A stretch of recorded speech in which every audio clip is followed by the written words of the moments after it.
ನವಲಗುಂದದ ಹೆಬ್ಬಾಳ ಗ್ರಾಮದಲ್ಲಿ ನೀರು ಕಲುಷಿತ, ಗ್ರಾಮಸ್ಥರಿಂದ ಪಿಡಿಒಗೆ ತರಾಟೆ.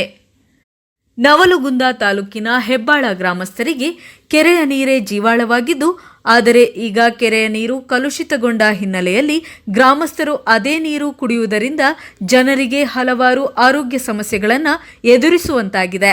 ಈ ವಿಚಾರವಾಗಿ ಗ್ರಾಮಸ್ಥರು ಪಂಚಾಯಿತಿ ಪಿಡಿಒ ಅವರನ್ನ ತರಾಟೆಗೆ ತೆಗೆದುಕೊಂಡ ಘಟನೆ ನಡೆದಿದೆ. ಹೌದು, ಇತ್ತೀಚೆಗೆ ಸೆಪ್ಟೆಂಬರ್ 12ರಂದು ಧಾರವಾಡ ಜಿಲ್ಲೆಯ ನವಲಗುಂದ ತಾಲೂಕಿನ ಗುಡಿಸಾಗರ ಗ್ರಾಮದಲ್ಲಿ ಕಲುಷಿತ ಕುಡಿಯುವ ನೀರು ಸೇವಿಸಿ ಹಲವಾರು ಜನ ವಾಂತಿ ಬೇದಿಯಿಂದ ಆಸ್ಪತ್ರೆಗೆ ಪಾಲಾಗಿದ್ದಾರೆ. ಆದರೆ ಈ ಘಟನೆ ಮಾಸುವ ಮುನ್ನವೇ ಇದೀಗ ಅಂತಹದ್ದೇ ಸಮಸ್ಯೆ ಮತ್ತೊಂದು ಗ್ರಾಮದಲ್ಲಿ ಕಾಣುವಂತಾಗಿದೆ. ನವಲಗುಂದ ತಾಲೂಕಿನ ಹೆಬ್ಬಾಳ ಗ್ರಾಮದಲ್ಲಿ ಕೆರೆಯ ನೀರು ಕಲುಷಿತಗೊಂಡು ಇದರಿಂದ ಗ್ರಾಮಸ್ಥರು ಅನೇಕ ಆರೋಗ್ಯ ಸಮಸ್ಯೆ ಎದುರಿಸುವಂತಾಗಿದೆ. ಸಮಸ್ಯೆಗಳ ಹೆಚ್ಚಾದ ಹಿನ್ನೆಲೆಯಲ್ಲಿ ಗ್ರಾಮಸ್ಥರೇ ಬೀದಿಗೆ ಇಳಿದು ಪ್ರತಿಭಟನೆ ಮಾಡಿ ಪಂಚಾಯಿತಿ ಪಿಡಿಒ ಧರ್ಮರಾಜ್ ಅವರನ್ನ ತರಾಟೆಗೆ ತೆಗೆದುಕೊಂಡಿದ್ದಾರೆ. ಇನ್ನು ನೀರು ಕಲುಷಿತಗೊಂಡಿರುವುದನ್ನು ಗ್ರಾಮಸ್ಥರ ಮುಂದೆ ಪಿಡಿಒ ಒಪ್ಪಿಕೊಂಡಿದ್ದು, ಆದರೆ ನೀರು ಖಾಲಿ ಮಾಡಿ ಮಲಪ್ರಭಾ ಕಾಲುವೆ ನೀರು ತುಂಬಿಸಲು ಪಿಡಿಒ ಹಿಂದೇಟು ಹಾಕುತ್ತಿರುವುದು ಗ್ರಾಮಸ್ಥರ ಆಕ್ರೋಶಕ್ಕೆ ಕಾರಣವಾಗಿದೆ.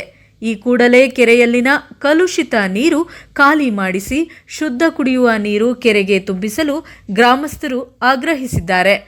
ಇನ್ನು ನವಲಗುಂದ ಶಾಸಕರಾದ NH ಕೋನರೆಡ್ಡಿ ಗ್ರಾಮಸ್ಥರ ಸಮಸ್ಯೆಗೆ ಸ್ಪಂದಿಸಿ ಸಮಸ್ಯೆ ದೊಡ್ಡದಾಗುವ ಮುಂಚೆ ಪರಿಹಾರ ಹುಡುಕುತ್ತಾರೋ ಕಾದು ನೋಡಬೇಕಿದೆ. ಅನೌನ್ಸ್ ಮಾಡಿಸ್ತೀವಿ, ಅದನ್ನ ನೀರು ಕುಡಿರಿ ಅನೌನ್ಸ್ ಮಾಡಿಸ್ತೀವಿ. ಚಲೋ ನೋಡ್ಕೊಂಡು ನಾಳಿಂದ ಸಿಬ್ಬಂದಿನೂ ಇಡ್ತೀವಿ. ನೀರು ಬಿಟ್ಟಾಗ ಖಾಲಿ ಮಾಡ್ಬಿಡ್ತೀವಿ.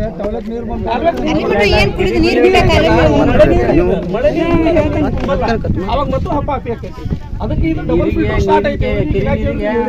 ನಾಳೆ ಒಂದು 2-3 ದಿನದಾಗ ಇದು ಸ್ಟಾರ್ಟ್ ಮಾಡ್ತೀನಿ ಅಂತ. ಅದನ್ನು ಫಿಲ್ಟರ್ ಆದ್ರೂ ನೀರಿನ ಪ್ರಮಾಣ ಮಣ್ಣಿನ ಪ್ರಮಾಣ ಭಾಳ ಐತೆ ಅಂತ ರಿಪೋರ್ಟ್ ಬಂದೈತಿ.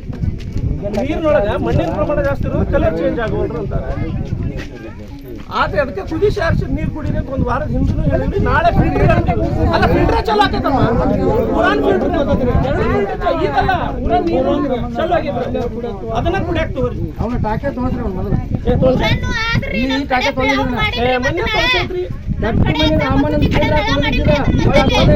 ಸಂಪ ತೊಳಸಿ ನಮ್ಮ ಕಡೆ ತೊಳಸಿ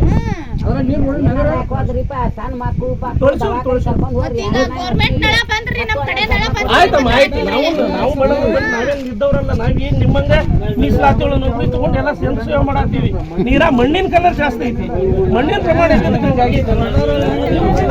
ಬರ್ರಿ.